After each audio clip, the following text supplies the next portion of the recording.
When you see this image and this title, you may think, what is he talking about? I don't want to be like a child, but that's not what is meant. Maybe you may think that I refer to this total joy and happiness that this little child is radiating out. Yeah, that's something that we want to experience more often in our life. I think at least most people want to experience that more often. But that's not what I refer to either. I'm referring to something that this little child has, that we still have inside of us, but that hardly anybody is really connecting with. And as a consequence, we are locked up in our belief structures, in our fears and our worries of our daily lives. Well, actually, this little baby here is showing us something that we need to get back in order to be truly happy and being able to live our lives more fully. And that is what I would like to share with you in this video, what I'm referring to and how we can get it back. When I'm talking about it, we have to go to the brain frequencies. No, I'm not going to explain all those different frequencies that you see here. Yeah. That is maybe for another video, another time, because there is a lot of interesting stuff around it. But we are going to focus on those frequencies that are more commonly known, and that helps us to understand what I meant when I was saying be like a child again. So the ones that I'm talking about are in black here. Beta, our daily functional frequencies, that is how we deal with the world around us. Alpha is relaxation. The theta, we know that it is the sleep in which we dream or the meditative state. And delta is dreamless sleep and also very deep meditation. Most people will not reach the delta in meditation, but it is possible to do so. And yes, most of those are the frequencies that we receive information from. Yeah. Yes, we also need to learn to translate that into a perception, but that's not what this video is about. It is about mostly what is happening when we are born, what frequencies we work with, how we shift, but what we lose as a consequence of that and how we can get that back. So when we are born, this little baby, the frequencies of the brain are predominantly delta frequencies.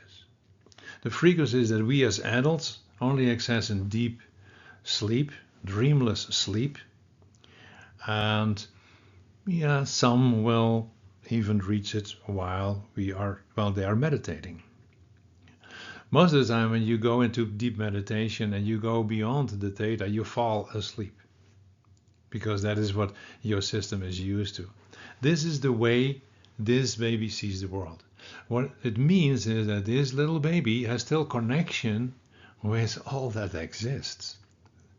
It has connection with some people call it the universal mind, infinite consciousness. There are all kinds of beautiful terms for that, but you can also summarize that with aspects of source. That is his natural state. That is how we are born. And then when we grow up, like this little fellow, is now after about 9 months, there is this increasing shift to get a predominant theta frequencies in our brain. Still, both the delta and the theta are mostly connected with our subconscious mind, seen from an adult perspective. So it's still this phase where if we are allowed to unfold, where there is this joy and this happiness, because we are still in this loving state, connecting with the love of the universe. It is when we are beginning to be pounded by messages from our environment that is giving us the feeling that we do something wrong, we begin increasingly to lose that. It is that what brings us more into the higher frequencies. So we are not supposed to lose it, but we do lose it. We do lose it because there is no support in our education to maintain it, with some very rare exceptions, of course.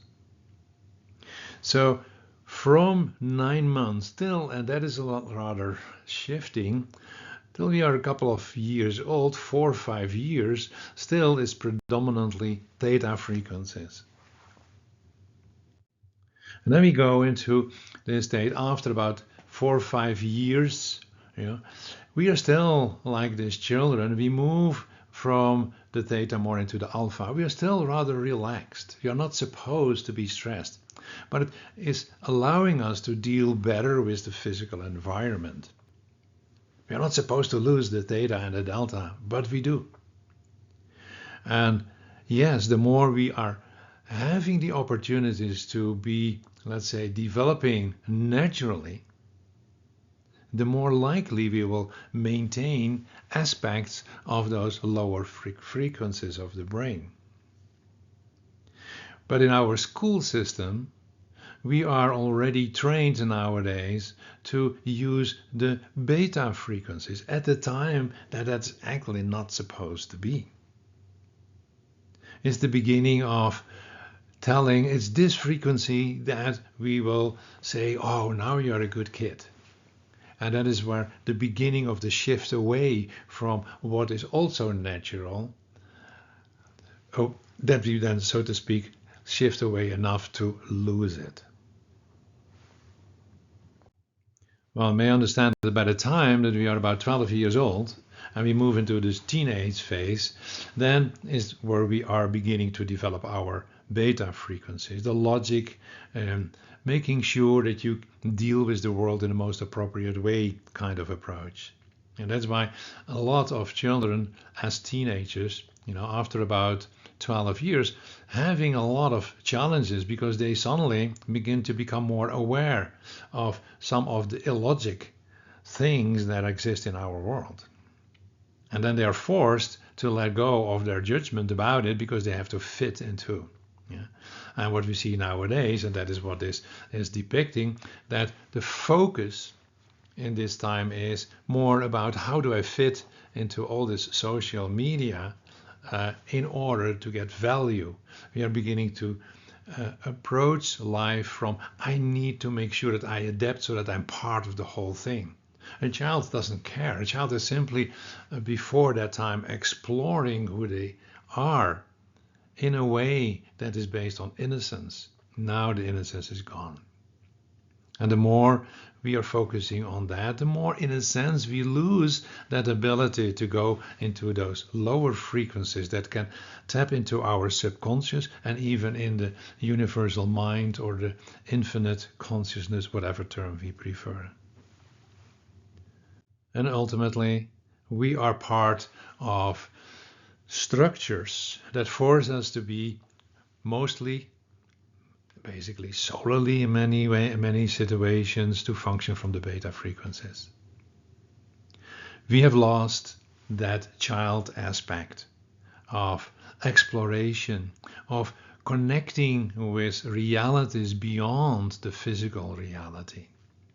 Many children seize energies, but they all are told that they have too much fantasy and should let go of it. Here we talk about logic. If you're not logically fitting into the structure of an organization or wherever you work, then you get comments because you have to adjust. And that is why we begin to move almost solely into the beta frequencies. So this is the result. Yes, beta is dominant. Yeah, there are moments that we are more relaxed, we can be in alpha, but theta and delta for most people are only during our sleep. And some people do meditations and may go a little bit more often into the theta state than others, but still it's not deep enough to go back to this connection that we are born with. What can we do? Meditation. Yes, I know meditation is nowadays seen as a way to be more healthy and to function better and so on and so forth.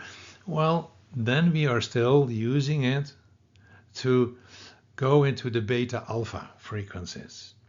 Then it's a way to quickly relax so that we are functioning more optimal. Because one of the beautiful things is that we have discovered that if you combine beta and alpha, that you are functioning better in our society.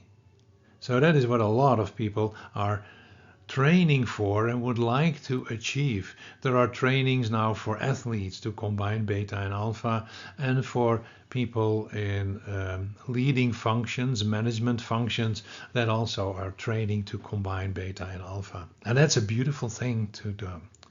But if you want to tap into, you can call the universal mind, the information that helps us to get everything that we need in order to optimally function in this world, in this incarnation in this world, we need to access to information systems that are readily available. They're all around us and we miss it.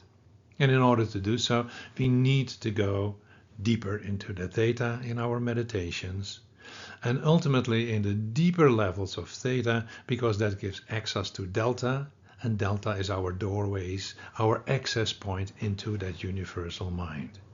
That what you saw with this little baby in the very beginning that was just born was actually totally still connected with that. Could see and know things, but it didn't have yet the ability to translate it into something. And ultimately, we need the beta frequencies to give it form. But we need to give form to that what is from a higher perspective than only that survival structure that we have developed in our world at this moment. So I'd like to summarize that for the moment for you. So you can say beta is the level of the logical mind. And that logical mind is connected to that what we can call the external world. And for us, the external world is that what we perceive through our senses, mostly. Yeah, there are some intuitive things as well. But basically, if your intuition is not in alignment with what people see with their senses, you already often get into some kind of conflict. So this is your functional level. It's not that you have to throw that out and say, oh, I'm going only to theta and delta. No, no, that is also not a correct way. But the beta frequencies are needed to function here, but the information based on what we are going to do with our lives is not supposed to come from our experiences in this external world. It has to come from deeper. It has to come from within. And within is those can be accessed through the lower frequencies. The within is the connection to our source, and to the source, not our spiritual source, but also the source of the whole universe, because all laws of the universe are the same, whether you look at it on an atom level or on a universal level or a galaxy level or our planet level. All the same laws. Understanding those laws, is paramount for a proper functioning, and the only way we can do that is if we are willing to connect with the sources of it, and that is the you can say universal mind. So what do we really want? So ultimately, that is what we need to do, going to delta. Well, because delta is very difficult to go to, fortunately, we can go to deep theta. Delta is the level of knowing, not knowledge. Knowledge is still belonging to the beta frequencies. That's the knowledge of the world that we live in. No, knowing goes beyond that. And in deep theta, we can draw the information that actually is based on the delta level, but we can draw on it. We can get already to it. Because staying in delta, that is very, very difficult. But we can stay in the lower theta frequencies through meditation and then tap into knowing. Yeah, some people call that intuition, the knowing beyond. The knowing beyond is that what is not based on the logic beta frequency, on the external world. realizing that the internal and external world need to match each other. And that internal world, through this deep theta, can access to information that is infinite and create, as a consequence, infinite possibilities. That is how we change this world ultimately. And that is why we need to go back to that child state. Not to become like the child, no, use that aspect that children are showing us. Like a reminder, this is also still in you. A reminder that we need because we have forgotten. So that's why there is this statement, explore those infinite possibilities. As an adult, by going into these lower vibrations of your brain, the deep theta. But you have to do that like a child that explores this world, because it opens a new world for us, and we need to learn to explore. Become, in that sense, like a child that is going to explore new possibilities and co-create a new world.